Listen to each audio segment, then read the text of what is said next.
Hi everyone, welcome to the January 13th edition of the TimeformUS Forecast. I'm David Aragona here with my usual co-host Craig Milkowski, and we are looking ahead to the Saturday card at Oaklawn Park. Races 6 through 10 is the Pick 5 sequence, which we'll be handicapping on this podcast. It's a pretty good mix of races. We've got their featured stakes race, the 5th season, going the 1 mile distance for older horses, but we've also got a couple maiden races, one for the Arkansas breds, a claiming race, a high-level allowance race, so a good mix of different class levels in this Pick 5 sequence, Craig. Yeah, this isn't a one-size-fits-all for sure. The one thing we do have is they're all dirt races, of course, because it's at Oaklawn Park. Have a few sprints, the first 3, and then a couple 2-turn routes, so it is a decent mix. And we'll talk about it a bit more later, but that 5th season came up a pretty interesting race. Some familiar names in there. Ginobili, a horse of class from past years who's trying to launch a comeback now in the Peter Miller barn. The likable 10-year-old Rated R Superstar. So that's a race that I think you can look forward to as a fan, even beyond the wagering, but we'll talk about that as it is part of this Pick 5 sequence a little bit later on. This sequence does kick off in race 6 with a claiming 30,000 down to the 25 event. This one is going 6 furlongs. And Craig, this race poses a question that I think we had to ask a lot at this Oaklawn meet. Can you beat these horses from the Chris Hartman barn? Yeah, it's an interesting discussion. I do think you have to start with his horse in this race, the 2-horse Ash Flat, who's the 8-5 morning line. And I think you kind of have to have an opinion because I don't think you want to go deep if you like this horse. And if you don't, there's several options.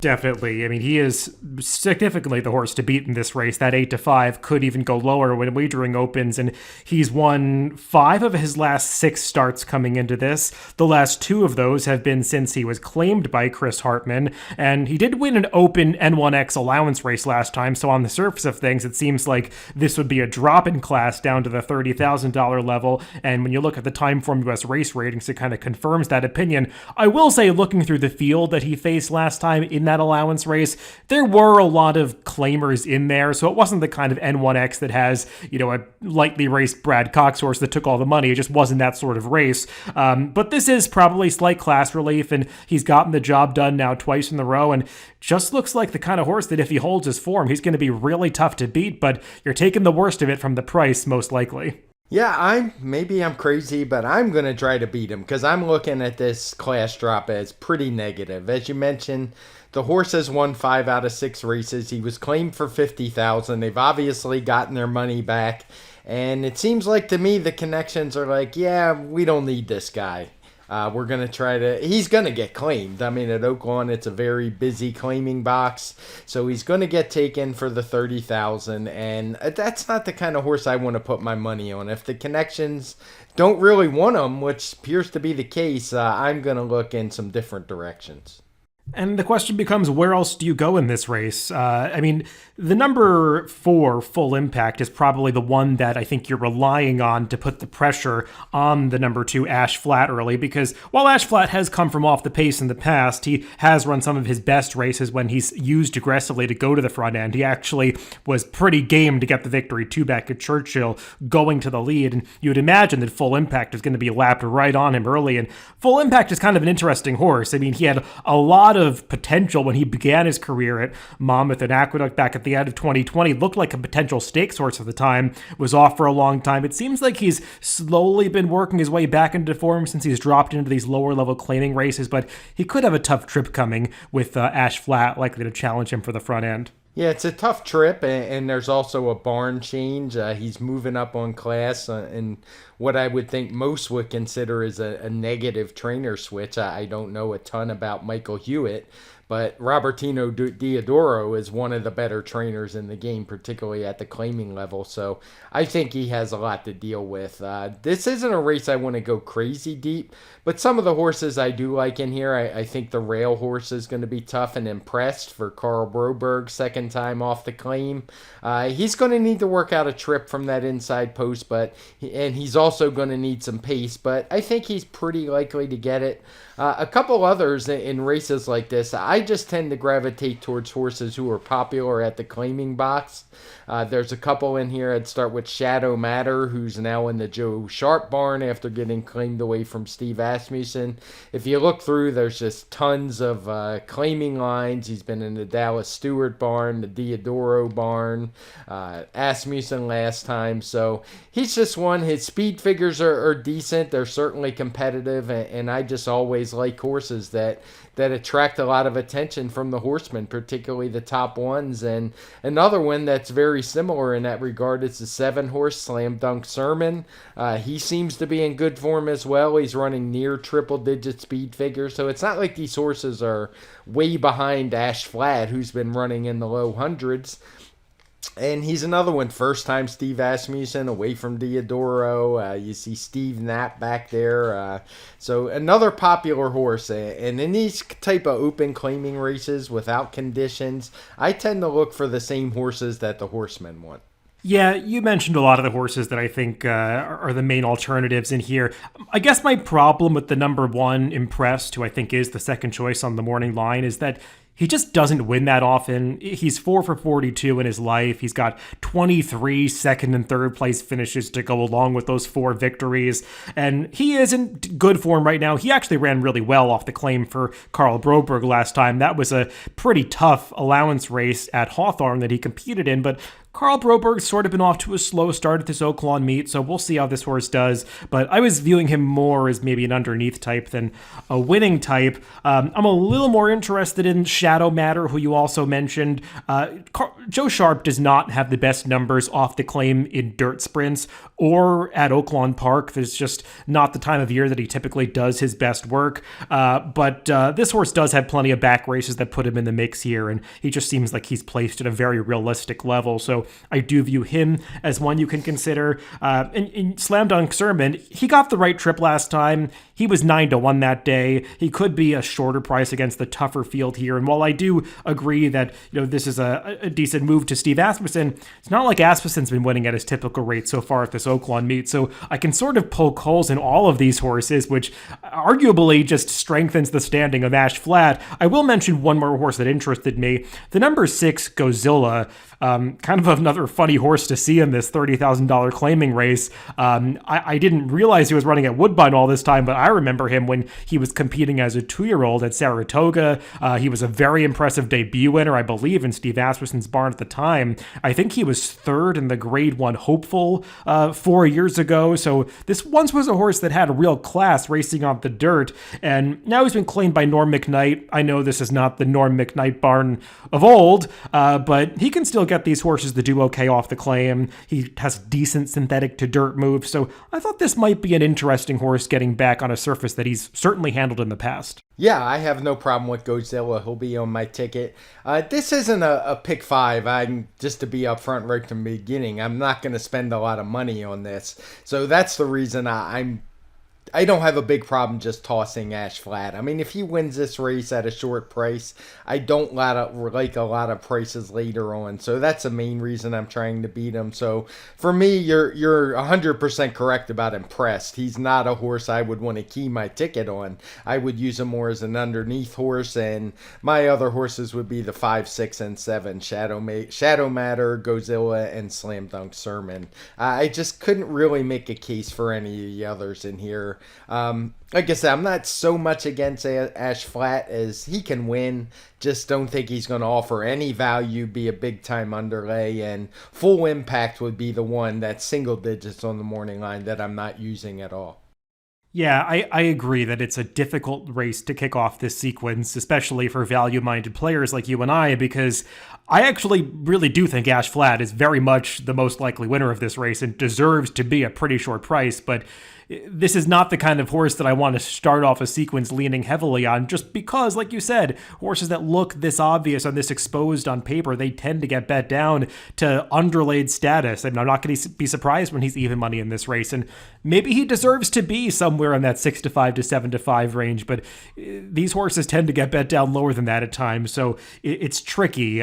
You don't want to say, I'm just going to use him defensively. You kind of have to go all or nothing with a horse like this, and it makes it difficult to kick off the sequence. And before I say exactly how I'm going to play this race, let's move on and see if there are any other opinions that will make me want to upgrade Ash Flat, the prices in later legs that I'd want to use him with. So let's move on to race 7, Craig. This is an Arkansas bred maiden claiming $30,000 race for the 3-year-old fillies, going the 6 furlong distance. We've got a full field signed on, 12 runners actually oversubscribed, with 2 on the also eligible list. And we do have a heavy favorite on the morning line in the number 7, Bradley Pink, but it's a first-time starter, so this definitely seems like the kind of race where if you're looking to spread, you'll have some opportunities to do so. Yeah, it seems so. I will say I may have said your name in not such a nice light a couple times when I got to this race yesterday. I think this Oaklawn card is about as good as we were going to find out there, but it was kind of not the best placement for this race, being the second leg, full of first-time starters, Arkansas breds, full field. I'm going to be honest, I didn't even look at the also eligibles because I thought 12 Arkansas bred maiden claimers was enough for one person. Well, both of the also eligibles have lost the races by a combined 55 lengths, so you might be safe with that one, leaving those 2 out. I mean, I guess you do have to begin the discussion with this favorite, Bradley Pink, who's going out for the Brad Cox barn. And while Brad Cox is not, lighting the world on fire with his first-time starters all the time, they tend to take a lot of money. The ROI isn't always there. He has done pretty well with a limited sample of these Arkansas breds. I was looking up stats over the past 5 years. First-time starters, Arkansas breds at Oaklawn. He is 8 starters, 3 wins, 3 seconds, an ROI that's just above $2. So he tends to get these horses to run well at the very least, but it's probably not going to be a whole lot of value here. So I definitely wanted to look at some others. One horse that I think you can make a case for of those with experience, Greg, is the number 9, Sassy Lass. Just a replay that I think might be worth going back to watch because, I mean, there's a trouble line, obviously, but it almost doesn't do it justice. This horse was getting steadied for about a 16th of a mile coming out of the starting gate, and that's why she wound up so far back in the early going, and I'll give her some credit for passing some horses in the second half of the race. Yeah, she's the horse that's going to be my top pick in here based on that trip. She did take some betting action first time out for a pretty low profile barn. Not a bad barn. They win at a decent percentage, but don't send out a lot of lives first time starters or anything like that. So 9-1 was a horse I would say was taking money. Now takes the class drop. Ran an okay speed figure, probably the second best, I think, of those who have run before behind the 5. Finish what you started. But based on the trip, I would definitely elevate this one to my top pick. Now, as to Bradley Pink, I'm not going to not use this one. I think that in this case, that would just be silly. Sometimes when you play a pick 5, you're not going to get 5 overlays. If you're waiting trying to get 5 overlays to cash one of these things, you may be waiting for a very long time. And this horse is probably the most likely winner. You cited the formulator stat that was one I looked up as well. He's certainly well met, and that's the first thing I wanted to see was I know how he does with first-time starters, but I didn't really know with Arkansas breds. I'm sure he's spotting this one where he thinks he can win, so he is one. I mentioned the horse who had run already, so I'll go with that before I turn it back to you. Finish what you started. This one actually has a better speed figure than what we saw from Sassy Lass, but I didn't really like what I saw that day. He did flash high early speed, but he packed it in very shortly thereafter. Don't know if something went wrong, but he's wheeling back in a month. Seems okay, but a horse that just gives it up like that, they're not the kind I want to latch on to. Yeah, I hear you. I mean, in races like this at such a low level, I tend to look for horses that at least have showed something. And this horse did that, as you said, flashing that speed for the first maybe 5/16 to 3/8 of a mile of the race.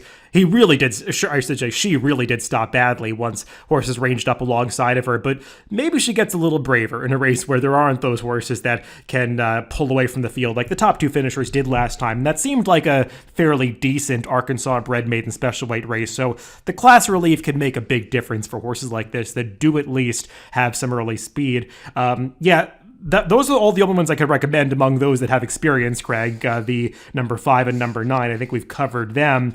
As for other first-time starters in this race, and we have pretty much the same opinion about Bradley Pink. I will just add about that horse on the dam side. The dam was strictly a turf horse, so maybe something a reason to be a little bit concerned that this horse could take a lot of money and be a short price would. The pedigree isn't necessarily there, but I'll mention a couple of other first-time starters. One that I think is interesting and one that I'm not too keen on. The other one that's a short price on the morning line that I'm not that interested in is the number 12 Betty Joe. First of all, it's not a great post position, but Ron Moquette just doesn't have the best numbers with first-time starters overall, but especially when you look at Arkansas breds at Oaklawn Park, he's just 1 for 24 over the past 5 years, and this one's by Danza, and if you look up Danza's stats in Formulator, he is 3 for 111 with first-time starters, so not the best production for winning early with him.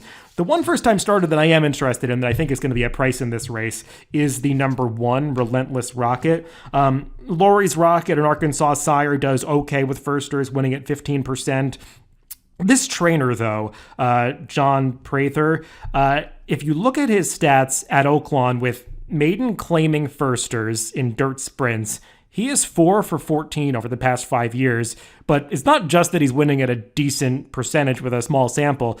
2 of those winners won over 40 to 1. One was 40 to 1, another was 44 to 1. His ROI on that 14 horse sample is actually over $14. So he's gotten some horses to win at big prices first time out in the past in his exact same condition. So I just think this horse might be a little bit interesting at what could be a fair price. Yeah, that's the kind of horse I think you're going to need to help this pick 5 along as we go through some of the other legs. So really good catch there in Formulator. I'm totally with you on Betty Joe. I had no interest in that one, particularly when I saw the 4 to 1 morning line. Let's move on to the next race, race 8. It is an optional claimer, 62,500. Allowance condition also here about the equivalent of a non-winners of 3 other than going 6 furlongs for the older fillies and mares. And Craig, this is another one where I think you have a favorite that looks pretty legitimate, and you have to decide how strong a stance, if you want to take a stance, against this horse. And I'm talking about the number 1, Love Me Some Me. This is a horse that kept pretty good company at Churchill through the second half of the year, just not really winning races, but being right there with some good horses like Bell's the One, Travel Column, Charlie's Penny. And now she's been purchased at auction, moving into the Brad Cox barn. I looked up the auction purchase price. It was $350,000. So I don't know if she has broodmare value, but they paid a lot of money for this horse, and it just feels like she's probably placed to win here. Yeah, I would assume she had some value because she was stakes placed in that, I forget the name of the stakes, but the race Bell's the One won a couple back. I was actually friends with one of the previous owners, Lee Butler. We're friends. Me and my wife are friends with her. She's still listed as one of the owners, but she's not because we asked her if we were going to be at Oaklawn. So it was obviously part of that sale. And yeah, it seems like they bought her to race. She definitely, like I said, she does have that value, but she has speed figures that certainly look pretty good in here. She never seems to not show up. I think she's hit the board every single time she's raced since her debut, other than that debut. So certainly dangerous, but she is a speed horse. She draws inside, and there are some other speed horses. So it's a race where I'm going to use her, but I'm going to use a couple others as well. I liked her last race when I went back and watched it. Charlie's Penny is just a really solid horse who beat her, and she was dueling early with Sarah Harper, who she beat by 8 lengths. That runner faded to 3rd, and I think we did a video on that race that Sarah Harper came back in at Oaklawn. She actually finished a pretty good second at a price in a stakes race next time behind Pretty Birdie, so I think that bodes well for how well Love Me Some Me can do in this race. And yeah, the rail draw probably isn't ideal, but I just think that she is much the horse to beat in this spot, and I do prefer her to the other horse that's listed at a similar price on the morning line, the number 2, Portilla. To me, she just doesn't look quite as fast, and I think she's been in some spots that she should have won, and she just doesn't have that many recent victories on her resume. And I think when she won that race 2 back at Churchill, that was a weaker field than she's meeting here. I agree. Portilla is not one of the horses that I'm going to use, so I'll jump into the couple that I am. And the first one is the 4-horse Hazy Command.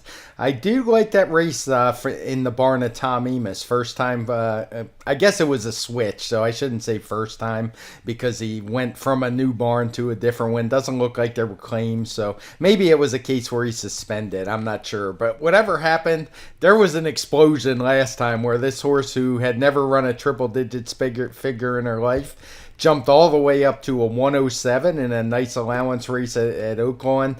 Maybe it was the mud, but at a horse who's going to be a price, I want to use her on my tickets because, like I said, I had trouble coming up with some prices in here. And another horse that I definitely want to use is the 6-horse Dealing Justice. She's another speed horse, but she does draw outside. And I think you can excuse some of her last few races. I'm wondering how well she really liked that slow track at Aqueduct. Just doesn't seem like she was the same horse there. Her prior race at Saratoga, she ran into a filly named Goodnight Olive, who I don't need to say a whole lot about her, dueled with her before packing it in, but I think that's an obvious excuse. And if you can get past those races, her form was really good and her speed figures were just as good as the favorite. So at a big price, I want to give her a chance too. Yeah, I think you touched upon a couple of the interesting horses in here. I'll be interested to see if the number 3 and the number 4 run in this race. Tis Plenty and Hazy Command, they're both entered at Fairgrounds on Saturday in a turf stakes race, and they're on the also eligible list, but it's the situation where, if you've been following Fairgrounds, you know that their turf course has been a little dicey. They've had some trouble using it. And I imagine that they're entered in that race in case it comes off the turf, at which point I imagine since they're based at Fairgrounds, they'd probably run there. So we'll see if Hazy Command and Tis Plenty do ship to Oaklawn for this race. I do worry that the muddy track might have had something to do with Hazy Command's improvement last time, but I agree. She was pretty impressive that day. As for the number 6 Dealing Justice, she's definitely one of the interesting wild cards in here because, like you said, she's got plenty of back races that make her competitive here. And now in the Riley Mott barn, actually purchased at auction by him for the new connections for $135,000. She is owned by Louis Sella, who clearly has some strong connections to Oaklawn Park, so maybe this one's going to be pretty well meant. We'll see if she goes off at that 15-1 morning line, but she's an interesting horse in this race to potentially get back in form. And that's really all I've got to say, Craig. I mean, I guess if I'm going to bring up one more horse, it would be the 7 Rockstar Parking. Hasn't run quite as fast as Love Me Some Me, but she's another one who's got some ability to come from off the pace. And while her recent form looks spotty, she is a horse that has woken up at Oaklawn Park in the past. She had a good record here last year, and it seemed like she suddenly got back to that good race last time. So maybe she's one that just really has an affinity for Oaklawn Park. So I might be more inclined to throw her into the mix than some others at similar prices. Let's move on to the stakes portion of this Pick 5 sequence. Race 9, I previewed it already a little bit, the 5th season stakes, and got some star power in here in form of the likely favorite Ginobili, Craig, a horse that was grade 1 placed in the Breeders' Cup Dirt Mile back in 2021. Haven't seen much of him since then, but he did return from a long layoff last time in that optional claiming race at Del Mar and ran a pretty game second, finishing right between a couple of horses who came right back to place in grade 1 stakes races themselves, Forbidden Kingdom and Get Her Number. I think Ginobili is going to be very tough in here. I know we talked about that race on the forecast, and I remember saying I actually liked his return off that long layoff. Get Her Number obviously came back to run very well. I think it was in the Cigar Mile, right, if I'm not mistaken. And for Forbidden Kingdom ran a very good second in the Malibu behind Taiba. He wasn't really a force for Taiba that day, but to hold second after dueling, and I thought he was really game. So for me, Ginobili is just going to be very tough to beat in here. He would be my A. Just as a guy that makes speed figures, when you look at the rest of the field, you want to make a case for him, but the only one who really matched up in his last race was Soy Tapatio at Zia Park, and even as the guy that made that speed figure, me or my assistant, I don't remember, I've got real issues with that speed figure. It hasn't held up at all. None of the horses have really run back to it. I went back and looked at the worksheet. There's really nothing to indicate it shouldn't be what it is, but the horses just haven't matched up. Maybe it's a class thing. Maybe it was just something fluky we weren't able to capture in the number, but there's no way I'm betting that horse based on that 120 speed figure.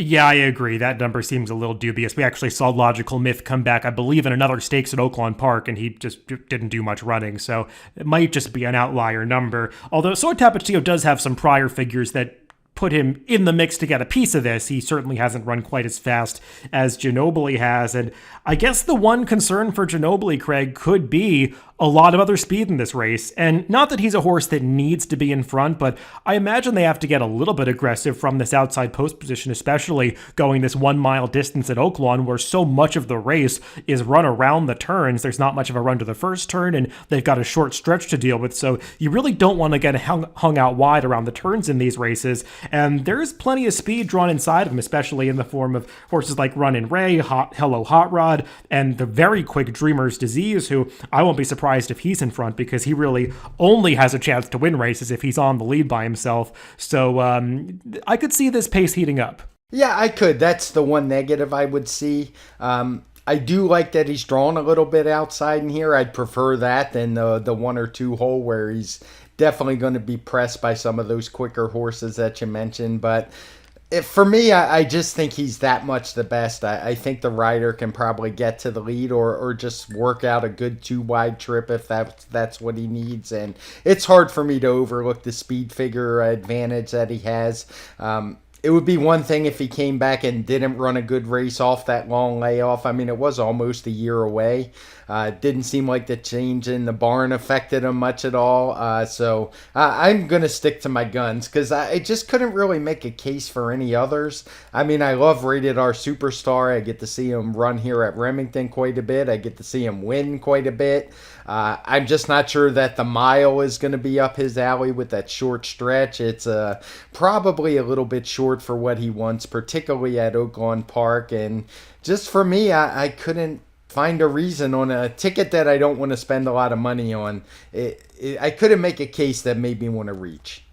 I definitely want to use Rated R Superstar, just given the pace setup. It feels like he is going to get the race to fall into his lap a little bit. He might not be quite good enough, but I'm not quite as confident in Ginobili as you are, and I just feel like Rated R Superstar has landed in a race that really does fit his running style very well, and I'm not so concerned about the mile. He won this race last year at 25-1, so he's definitely put forth some big efforts at Oaklawn in the past, so I think Rated R Superstar is definitely one that you can use. And another horse I want to mention is the number 10 Silver Prospector.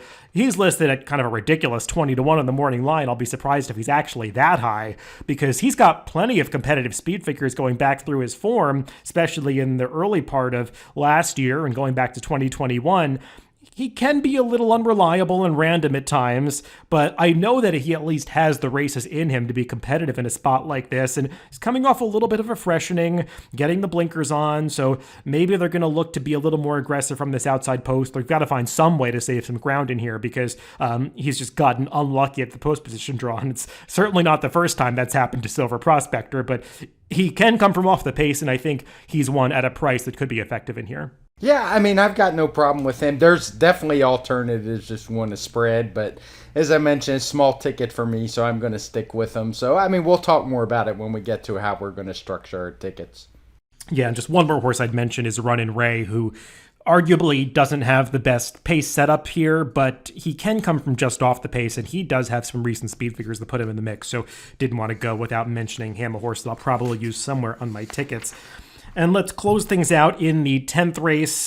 This is a maiden special weight event going a mile and a 16th for the newly turned 3-year-olds. And we've got two pretty strong favorites on the morning line here, the number 3 Shopper's Revenge and the number 6 Rocket and Roll. They both have big pedigrees. They go out for strong barns, Steve Asmussen and Brad Cox. And I think you have to decide if you can beat either of these two horses. I'm going to use two horses, but I'm only going to use one of those, and I'll get into the why. I guess I'll start. The one I'm going to use is Shopper's Revenge. I was a little more impressed with his first race. Steve Asmussen he doesn't usually send them out fully cranked up. He does much better out second time than first. This horse is getting Lasix for the first time. He's getting the two turns. I just like what I saw, how he closed into a slow pace that day. The winner determinedly has come back to run pretty well. I think he was third in, I believe it was the Gun Runner Stakes at Fairgrounds, if memory serves.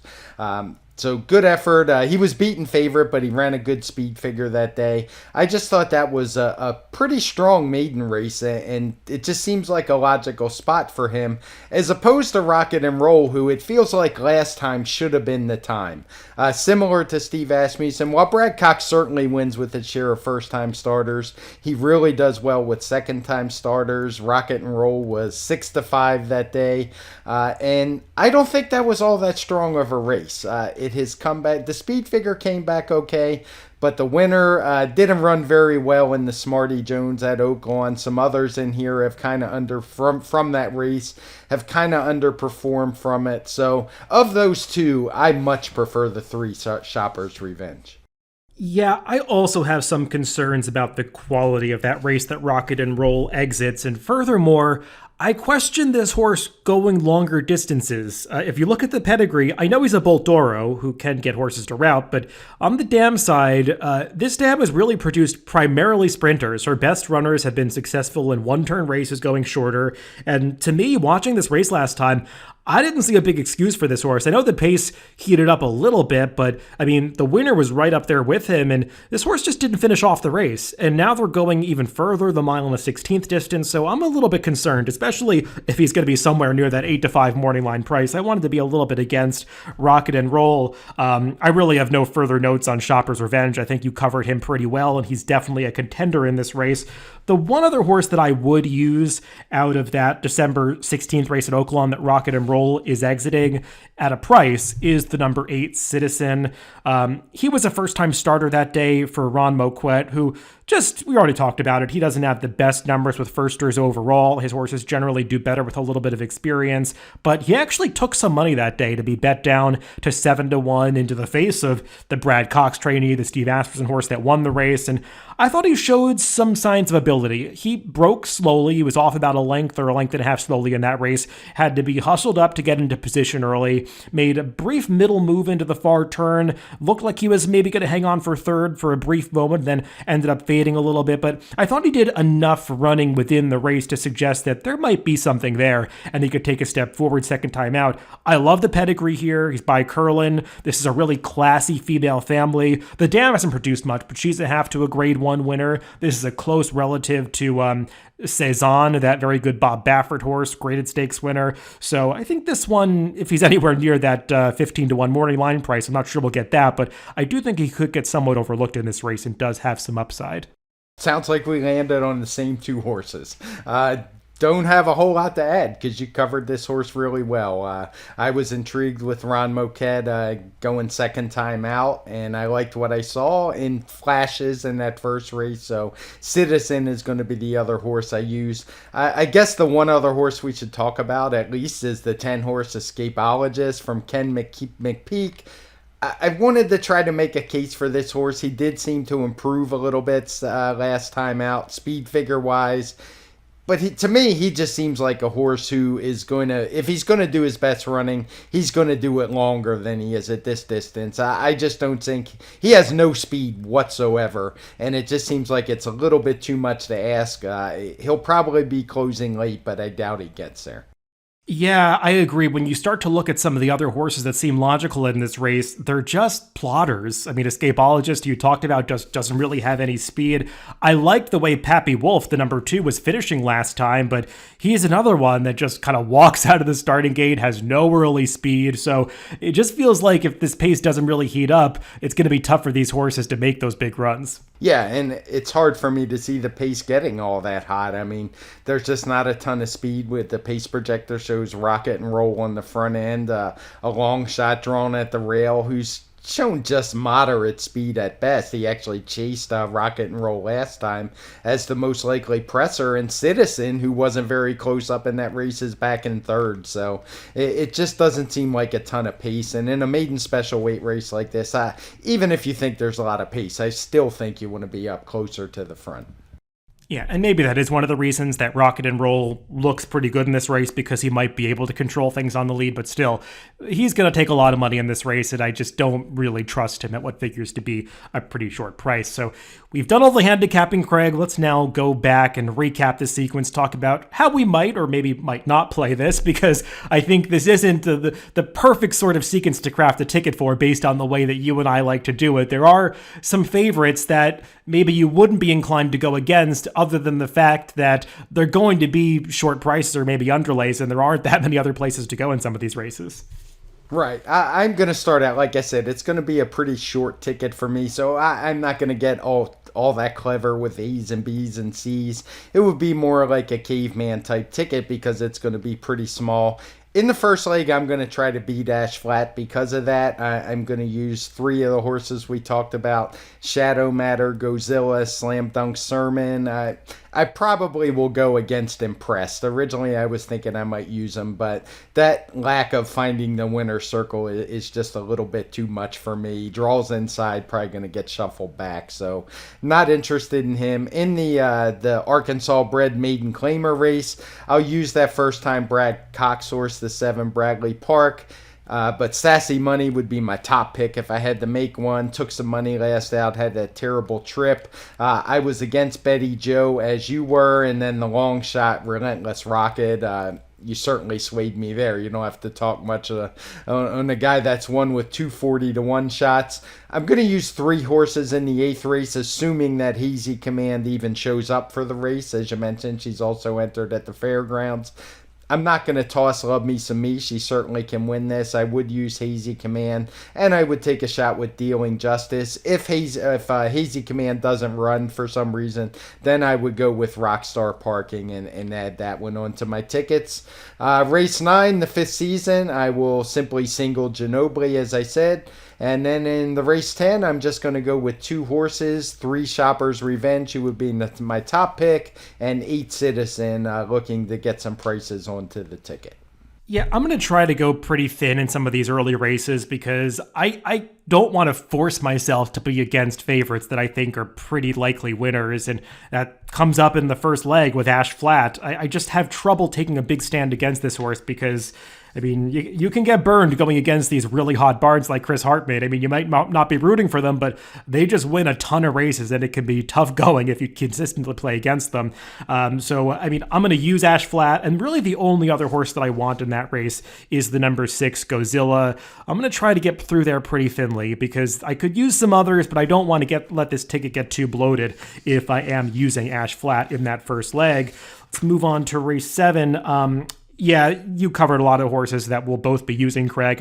I think that first-time starter on the rail is very interesting. Relentless Rocket, he's definitely an A on any kind of ticket for me. I would use the 2 experienced runners, the 5 and 9, Finish What You Started, and Sassy Lassie, and then obviously the Brad Cox trainee. I'm not going to let that one beat me.